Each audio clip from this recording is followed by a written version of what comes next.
Dear student, in the last lecture, we have seen reactivity series of metals. विद्यार्थी मित्रांनो, मागच्या तासाला आपण त्या ठिकाणी धातू जे आहे तर त्या धातूंची अभिक्रियाशीलता श्रेणी त्या ठिकाणी पाहिली. याच्यामध्ये आपण पाहिलं की धातूंची असणारी जे काही अभिक्रियाशीलता जी आहे तर त्या अभिक्रियाशीलतेच्या आधारे धातूंचे 3 गट त्या ठिकाणी पाडलेले. पहिला पाडलेला होता हायली रिॲक्टिव्ह मेटल, म्हणजे जास्त अभिक्रियाशील अशा प्रकारचे धातू. आता जास्त अभिक्रियाशील असणारे जे काही धातू जे आहेत तर त्या पोटॅशियम, सोडियम, लिथियम आणि कॅल्शियम. दुसरा गट त्या ठिकाणी पाडला होता की मॉडरेटली रिॲक्टिव्ह मेटल, म्हणजे मध्यम अभिक्रियाशील अशा प्रकारचे धातू. तर त्याच्यामध्ये मॅग्नेशियम, ॲल्युमिनियम, झिंक, आयर्न, टीन आणि लेड आहे. म्हणजे मॅग्नेशियम, ॲल्युमिनियम, जस्त, लोह, कथिल आणि सीसी. तिसरा प्रकार त्या ठिकाणी होता लेस रिॲक्टिव्ह मेटल, म्हणजे कमी अभिक्रियाशील अशा प्रकारचे जे काही धातू जे आहेत तर त्या धातूंमध्ये कॉपर आहे, मर्क्युरी आहे, सिल्वर आहे आणि खाली बॉटमला त्या ठिकाणी गोल्ड आहे. म्हणजे तांब, पारा, चांदी आणि सोनं जो आहे तर तो कमी क्रियाशील अशा प्रकारचा धातू त्या ठिकाणी आहे. त्याच्यानंतर पुढे reactions of metals with non metals, जी धातू जे आहे तर त्या धातूंची अधातू बरोबर होणारी जी काही अभिक्रिया जी आहे तर त्या अभिक्रिया आपल्याला त्या ठिकाणी पाहिजे. पहा की noble gases like helium, neon, argon do not take part in the chemical reaction. आपल्याला माहिती आहे की असणारे जे काही नोबेल गॅस राजवायू जे आहे तर त्या राजवायूमध्ये आहे हेलियम आहे, निऑन आहे, आर्गॉन आहे, क्रिप्टॉन आहे, झेनॉन आहे, रेडॉन. अशा प्रकारचे असताना ते काही राजवायू जे आहे तर ते राजवायू आपल्या लक्षात येतं नसते की रासायनिक अभिक्रिया जी आहे तर ती रासायनिक अभिक्रियेमध्ये त्या ठिकाणी ते भाग घेताना दिसत नाही. So far we have seen from the reactions of the metals that cations are formed by the oxidations of the metals.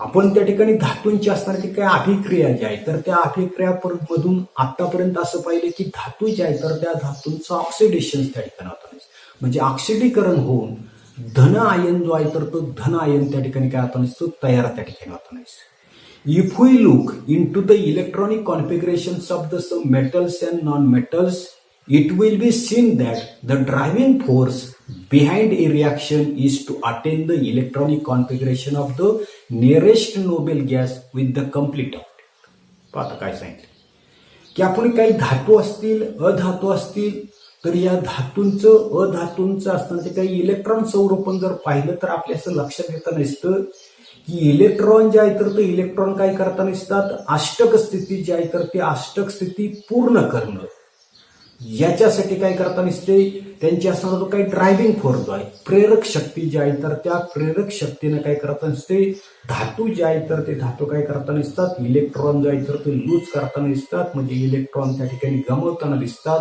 तर अधातू जे आहेत, नॉन मेटल जे आहे तर ते काय करता नसतात, इलेक्ट्रॉन जे आहे तर ते इलेक्ट्रॉन त्या ठिकाणी ऍक्सेप्ट करतात. म्हणजे धातू जे आहे तर ते धातू काय करतात, स्वीकारून अभिक्रियेमध्ये भाग घेतात आणि नजीकचे असताना जे काही राजवायू जे आहे तर त्या राजवायूंचं इलेक्ट्रॉन स्वरूपण त्या ठिकाणी प्राप्त करताना दिसतात. Metals do this by losing electrons while non metals do this by the gaining electron. आपल्याला माहिती आहे की धातू जो आहे तर तो धातू काय करता नसतोय की सर्वसाधारणपणे धातू जो आहे तर तो धातू आपल्या लक्षात येत नसतं की इलेक्ट्रॉन जो आहे तर तो इलेक्ट्रॉन त्या ठिकाणी गमावताना दिसतो. तर असणारा जो काही अधातू जो आहे तर तो अधातू मात्र काय करता नसतो, इलेक्ट्रॉन जो आहे तर तो इलेक्ट्रॉन त्या ठिकाणी स्वीकारताना दिसतो. The outermost shell of the noble gas being complete they are chemically inert.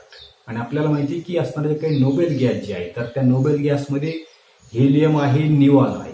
आता हेलियम आणि निऑनच्या बाबतीमध्ये आपल्याला लक्षात येत असते की हेलियम जो आहे तर त्याचा ॲटॉमिक नंबर 2 आहे, निऑन जो आहे तर त्याचा ॲटॉमिक नंबर 2 आहे. इलेक्ट्रॉनिक कॉन्फिगरेशनचा विचार केला तर अशा पद्धतीची त्यांची इलेक्ट्रॉनिक कॉन्फिगरेशन, म्हणजे असणारे जे काही आउटरमोस्ट सेलमध्ये असणारे जे काही इलेक्ट्रॉन जे आहे तर ते आउटरमोस्ट सेल कशी आहे तर त्या ठिकाणी कम्प्लीट आहे. ऑक्टेट जे आहे तर त्या ऑक्टेट त्या ठिकाणी कम्प्लीट आहे, इथे डुप्लेट आहे, इथे ऑक्टेट आहे, आणि म्हणून या ठिकाणी ही कशी आहे, इनर्ट त्या ठिकाणी. पुढे पाहता, you have seen in the last standard that the ionic compound sodium chloride is formed as a sodium metal gives away 1 electron while the non metal chlorine takes up 1 electron. पण मागच्या इयत्तेमध्ये म्हणजे 9वीला आपण त्या ठिकाणी पाहिले की असणारं जे काही सोडियम या ठिकाणी हे मेटल आहे आणि क्लोरीन जे आहे तर ते क्लोरीन काय आहे तर त्या ठिकाणी नॉन मेटल आहे.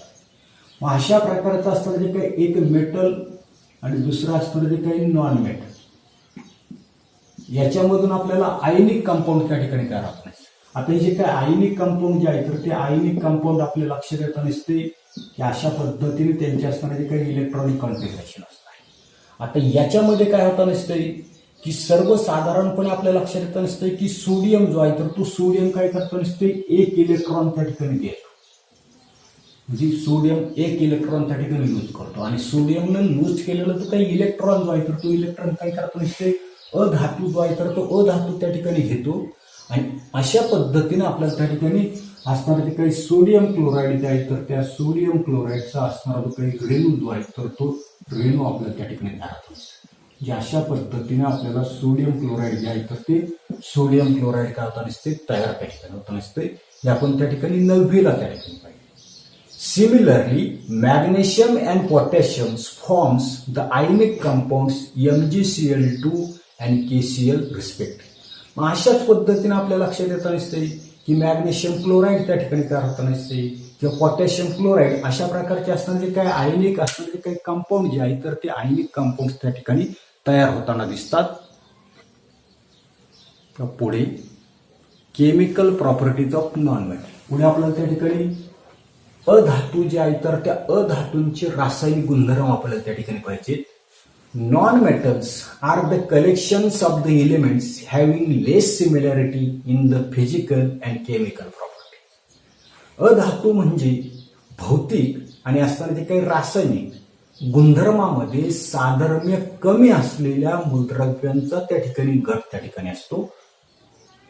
Non metals are also called electronegative elements as they form negatively charged ions by accepting electrons. आपल्याला माहिती की सर्वसाधारणपणे अधातू जे आहे तर त्या अधातूंना काय म्हटलं आपण इलेक्ट्रोनिगेटिव्ह एलिमेंट्स म्हणजे त्या ठिकाणी विद्युत ऋण मूलद्रव्य त्या ठिकाणी म्हटले.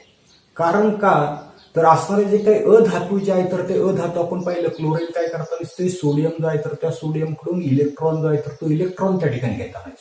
म्हणजे हे जे काही अधातू जे आहे तर ते अधातू काय करता नसतात इलेक्ट्रॉन प्राप्त करून ऋण प्रभारित अशा प्रकारचे असणारे जे काही आयन्स जे आहे तर ते आयन्स त्या ठिकाणी काय करता नसतात. Some examples of chemical reactions of the non metal are as follows. आणि म्हणून आपल्याला त्या ठिकाणी अधातू जे आहे तर त्या अधातूंची रासायनिक अभिक्रियांची काही उदाहरणं जी आहेत तर ती उदाहरणं आपल्याला त्या ठिकाणी पाहिजे. पहिलं आपल्याला त्या ठिकाणी सांगितले की reactions of non metals with oxygen. पहिलं आपल्याला पाहिजे की reactions of non metals with oxygen. जे ऑक्सिजन जो आहे तर त्या ऑक्सिजन बरोबर अधातू जे आहे तर त्या अधातूंची होणारी अभिक्रिया. आता की generally non metals combines with oxygen two form the acidic oxide. आपल्याला माहिती की सामान्यतः अधातू जे आहे तर त्या अधातूंची ऑक्सिजन बरोबर त्या ठिकाणी संयोग जर झाला तर संयोग होऊन आपल्याला त्या ठिकाणी काय होता नसते आम्लधर्मी अशा प्रकारचे असतात जे काही ऑक्साइड्स जे आहेत तर ते ऑक्साइड्स त्या ठिकाणी तयार होत नसतात.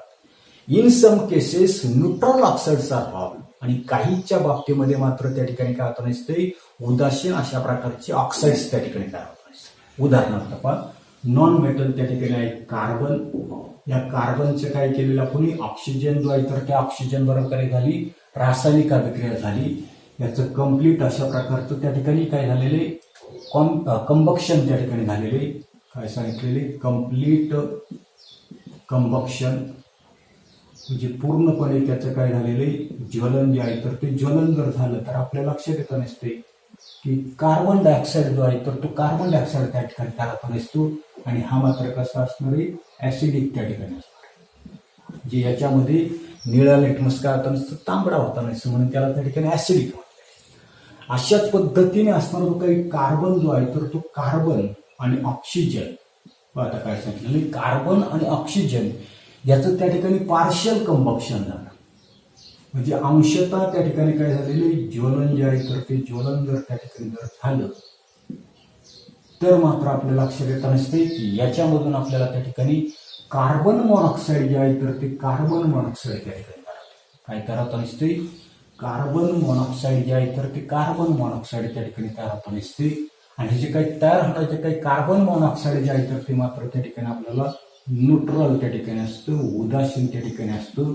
याच्यामध्ये निळा लिटमस निळाच राहतो, तांबडा लिटमस तांबडाच त्या ठिकाणी राहतो. त्याच्यानंतर असणारे जे काही अधातू सल्फर आपण त्या ठिकाणी घेतलं, या सल्फरची ऑक्सिजन बरोबर त्या ठिकाणी रासायनिक क्रिया झाली. याचं आपण त्या ठिकाणी काय केलं, कंबक्शन त्या ठिकाणी केलं, ज्वलन जे आहे तर ते ज्वलन त्या ठिकाणी केलं. म्हणजे सल्फर आणि ऑक्सिजन, धातू आणि ऑक्सिजन यांची रासायनिक अभिक्रिया जर झाली तर आपल्याला या ठिकाणी सल्फर डायऑक्साईड त्या ठिकाणी मिळताना दिसतं. ही सर्वच्या सर्व त्या ठिकाणी वायू आहेत आणि हा मात्र त्या ठिकाणी ऍसिडिक आहे. याच्यामध्ये निळा लिटमस जो आहे तर तो निळा लिटमस त्या ठिकाणी तांबडा होता. म्हणजे आपल्या लक्षात आलं की सर्वसाधारणपणे नॉन मेटल जे आहे तर त्या नॉन मेटलची ऑक्सिजन बरोबर तर त्या ठिकाणी रासायनिक अभिक्रिया जर झाली तर ऍसिडिक अशा प्रकारचं ऑक्साईड्स त्या ठिकाणी तयार होतात. आणि ही जे काही ऍसिडिक ऑक्साईड जे आहे तर काही त्या ठिकाणी ऍसिडिक आहेत तर काही त्या ठिकाणी आपल्याला न्यूट्रल अशा प्रकारची असणारे जे काही ऑक्साईड जे आहे तर ते ऑक्साईड्स त्या ठिकाणी मिळताना दिसतात. आता यानंतर पुढे दुसरं आपल्याला पाहिजे की reactions of non metals with water. पुढे काय पाहिजे आपल्याला की reactions of non metals with water. अधातू जे आहे तर त्या अधातूंची पाणी जे आहे तर त्या पाण्याबरोबर होणारी अभिक्रिया. Generally non metal do not react with water except halogen. की सामान्यतः अधातू जे आहे तर त्या अधातूंची पाणी जे आहे तर त्या पाण्याबरोबर कोणत्याही प्रकारची अभिक्रिया जी आहे तर त्या अभिक्रिया त्या ठिकाणी होत नाही. याला हॅलोजन फॅमिली जे आहेत, हॅलोजन फॅमिलीमध्ये आपल्याला माहिती की काय आहे तर त्या ठिकाणी आपल्या लक्षात आहे की क्लोरीन आहे, ब्रोमीन आहे, आयोडीन आहे. ही जी काही हॅलोजन फॅमिली जी आहे तर त्या हॅलोजन फॅमिली मात्र याला त्या ठिकाणी अपवाद आहे. For example chlorine on dissolving in water gives the following reaction.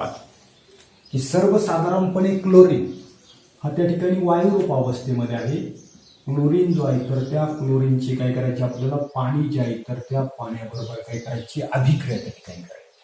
आता क्लोरीन जे आहे तर त्या क्लोरीनची पाण्याबरोबर अभिक्रिया होऊन आपल्याला त्या ठिकाणी HOCl त्या ठिकाणी तयार होताना दिसते. त्या ठिकाणी ॲक्विस अशा प्रकारचं द्रावण जे आहे तर ते द्रावण त्या ठिकाणी तयार होताना दिसते. त्याचबरोबर हायड्रोक्लोरिक ऍसिड जे आहे तर ते हायड्रोक्लोरिक ऍसिड त्या ठिकाणी तयार होताना दिसते. म्हणजे क्लोरीन किंवा हॅलोजन फॅमिलीमधलं असणारे काही क्लोरीन जे आहे तर त्या क्लोरीनची पाण्याबरोबर अभिक्रिया होऊन आपल्याला काय होताना दिसते तर अशा पद्धतीचं हायड्रोक्लोरिक ऍसिड जे आहे तर ते हायड्रोक्लोरिक ऍसिड त्या ठिकाणी तयार होताना दिसते. त्याच्यानंतर पुढे तिसरं आपल्याला पाहिजे reactions of dilute acid with non metal. काय सांगितले पुढचे की रिॲक्शन्स ऑफ डायल्यूट ऍसिड. तिसरं आपल्याला पाहिजे की reaction of dilute acids with non-metals.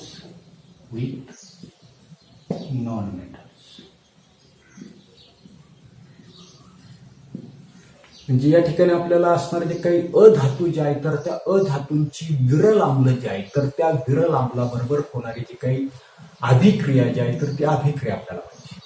आता काय सांगितलंय की generally non metals do not react with dilute acids, halogen are exception to this. की सर्वसाधारणपणे सामान्यतः अधातू जे आहे तर त्या अधातूंची डायल्यूट म्हणजे विरल अशा प्रकारचे काय आम्ल जे आहे तर त्या आम्लाबरोबर कोणत्याही प्रकारची अभिक्रिया त्या ठिकाणी होत नाही. याला हॅलोजन फॅमिली जी आहे तर ती मात्र त्या ठिकाणी अपवाद आहे.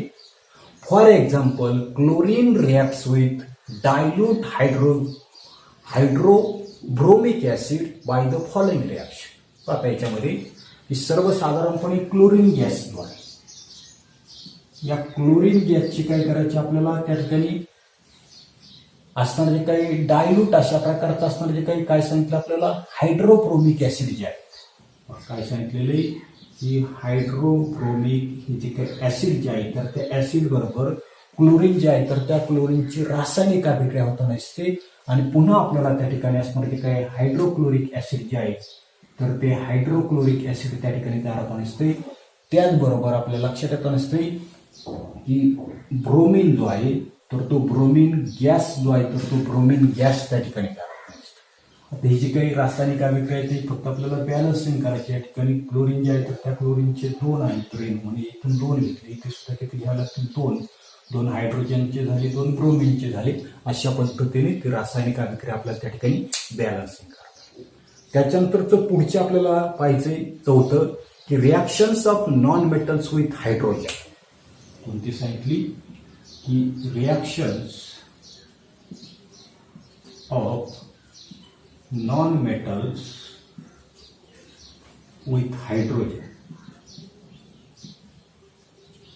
अधातू जे आहे तर त्या अधातूंची हायड्रोजन जो आहे तर त्या हायड्रोजन बरोबर रासायनिक अभिक्रिया झाली तर काय होतं असे पहा की non metals react with hydrogen under certain conditions such as proper temperature, pressure, use of catalyst etcetera. आपल्या लक्षात येतं नसते की विशिष्ट परिस्थिती जी आहे तर त्या विशिष्ट परिस्थितीमध्येच काय होताना दिसते की अधातू जे आहे तर त्या अधातूंची हायड्रोजन बरोबर त्या ठिकाणी अभिक्रिया होताना. आता सर्टन कंडिशन कोणत्या आहेत तर योग्य अशा प्रकारचं त्या ठिकाणी टेम्परेचर असेल, तापमान त्या ठिकाणी द्यावं लागतं, दाब त्या ठिकाणी द्यावा लागतो किंवा विशिष्ट अशा प्रकारचा असणारा तो काही उत्प्रेरक जो आहे तर तो उत्प्रेरक त्या ठिकाणी वापरावा लागतो. आता पहिलं आपल्याला त्या ठिकाणी दिलेली उदाहरणार्थ सल्फर आहे, नॉन मेटल आहे, याची काय करायचं आपल्याला हायड्रोजन जो आहे तर त्या हायड्रोजन बरोबर रासायनिक अभिक्रिया जर केली तर H2S हा जो काही गॅस जो आहे तर तो गॅस त्याला त्या ठिकाणी हायड्रोजन सल्फाईड गॅस त्या ठिकाणी म्हटले. त्याच्यानंतर दुसरं असणारे काही नॉन मेटल जे आहे तर ते नायट्रोजन आहे. या नायट्रोजनची पुन्हा काय करायचं आपल्याला हायड्रोजन जो आहे तर त्या हायड्रोजन बरोबर त्या ठिकाणी रासायनिक अभिक्रिया केली तर या ठिकाणी आपल्याला अमोनिया मिळताना दिसतो. NH3 हा त्या ठिकाणी वायू आहे. आता या ठिकाणी हा जो काही वायू जो आहे तर तो वायू आपल्याला त्या ठिकाणी बॅलन्सिंग करायचं. 3 2 झाली 6 आणि म्हणून या ठिकाणी आपण 6 घेऊ शकतो. म्हणजे अशा पद्धतीने रासायनिक अभिक्रिया त्या ठिकाणी पूर्ण होते. म्हणजे सर्वसाधारणपणे अधातू जे आहे तर त्या अधातूंची हायड्रोजन बरोबर रासायनिक अभिक्रिया जर झाली, सल्फर असेल तर त्या ठिकाणी हायड्रोजन सल्फाईड मिळताना दिसते, नायट्रोजन असेल तर त्या ठिकाणी काय सांगितलं आपल्याला अमोनिया जो आहे तर तो अमोनिया त्या ठिकाणी मिळताना दिसतो. त्याच्यानंतर पुढे पहा यूज युअर ब्रेन पॉवर म्हटलेलं आहे. थोडंसं डोकं जे आहे तर ते डोकं आपल्याला त्या ठिकाणी चालवायला सांगितलंय. काय सांगितलेले की in the reaction between chlorine and HBr म्हणजे कोणता आहे hydrobromic acid, a transfer of HBr into Br2 takes place. Can this transformation be called oxidation, which is oxidants that brings about this oxidation? त्या ठिकाणी chlorine आणि bromine यांची असणारी जी काही अभिक्रिया जी आहे त्या ठिकाणी क्लोरीन आणि ब्रोमीन यांची असणारी जी काही अभिक्रिया जी आहे तर ती अभिक्रिया आपण त्या ठिकाणी पाहिली. उदाहरणार्थ अशा पद्धतीची तर क्लोरीन आणि जे काय असणार जे काही हायड्रोब्रोमिक ऍसिड या दोघांची असणारी जी काही रासायनिक अभिक्रिया जी आहे तर त्या रासायनिक अभिक्रियेमध्ये काय होतं नसते हायड्रोजन ब्रोमाइडचं असणारं जे काही रूपांतर जे आहे तर त्या हायड्रोजन ब्रोमाइडचं रूपांतर कशामध्ये झालंय ब्रोमीन जे आहे तर त्या ब्रोमीन मध्ये त्या ठिकाणी झाले येते.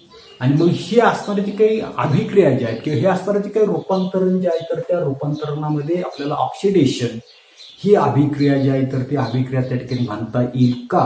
आणि हे ऑक्सिडन घडून आणणारा जो काही ऑक्सिडक जो आहे तर तो ऑक्सिडक त्या ठिकाणी कोणता आपल्याला काय सांगता येईल द कन्व्हर्शन ऑफ HBr कशामध्ये झालेले HBrचं रूपांतर त्या ठिकाणी Br2 मध्ये झालेले इज अन ऑक्सिडेशन प्रोसेस. याच्यामधला असणारा जो काही हायड्रोजन जो आहे तर तो हायड्रोजन निघून गेलेला आहे, ब्रोमीन आपल्याला त्या ठिकाणी भेटलेलं आहे. जेच आपल्या लक्षात येत नसते the conversion of HBr into Br2 is an oxidation process. आणि in the above reaction chlorine is the oxidant. कोणी घडून आणलंय तर या ठिकाणी हा जो काही क्लोरीन जो आहे तर त्या क्लोरीननं काय केलेलं आहे जी असणारी काही प्रक्रिया जी आहे तर ती ऑक्सिडेशनची प्रक्रिया त्या ठिकाणी घडून आणली. आणि म्हणून क्लोरीन जो आहे तर त्या क्लोरीनला काय म्हणता येईल आपल्याला त्या ठिकाणी ऑक्सिडंट जो आहे तर तो ऑक्सिडंट त्या ठिकाणी म्हणता येईल. पण एवढाच असणारा जो काही भाग जो आहे तर तो भाग आपण ह्या तासाला पाहणार आहोत. पुढील भाग पुढील तासाला पाहू. धन्यवाद.